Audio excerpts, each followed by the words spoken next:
हरखिया के तमुआई हो तोहरा बिना हम जी के कहां कहब हरखिया के तमुआई हो छोड़ के गइलो दिल तोरे के गइलो काहे कइलो तू हमसे बेवफाई हो कइलो तू हमसे बेवफाई हो छोड़ के गइलो दिल तोरे के गइलो काहे कइलो तू हमसे बेवफाई हो तोरा बिना हम जी के कहा कहब जहर खिया के दमुआई हो तोरा बिना हम जी के कहा कहब जहर खिया के दमुआई हो हरखिया के तमुआई हो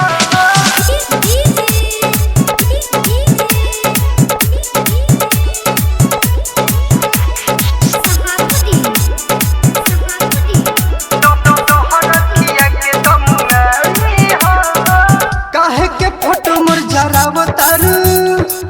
जेते जी हम के मुआवतारू मरला के बाद हो आई वो हम याद हो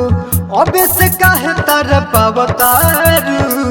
अबे से काहे तर पावतारू काहे के फोटो मोर जरावतारू जेते जी हम के मुआवतारू मरला के बाद हो आई वो हम याद हो अबे से काहे तर पावतारू रहल विश्वास से काहे छोड़ देलू साथ नहीं तोके भुला हम पाइब हो तोरा बिना हम जी के कहा कहब जहर खिया के दमुआई हो तोरा बिना हम जी के कहा कहब जहर खिया के दमुआई हो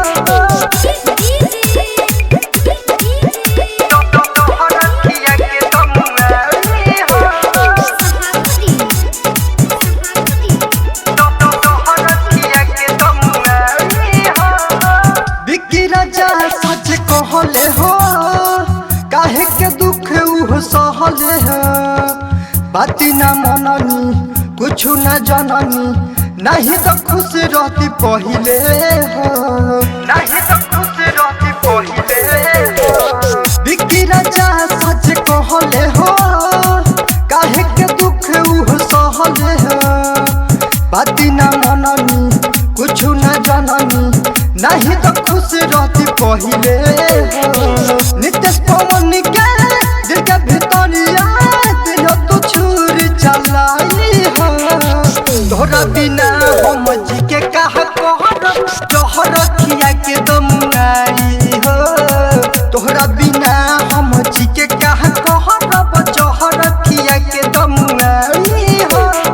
बाबा रिकॉर्डिंग स्टूडियो सचिन पाली गांव सूरत।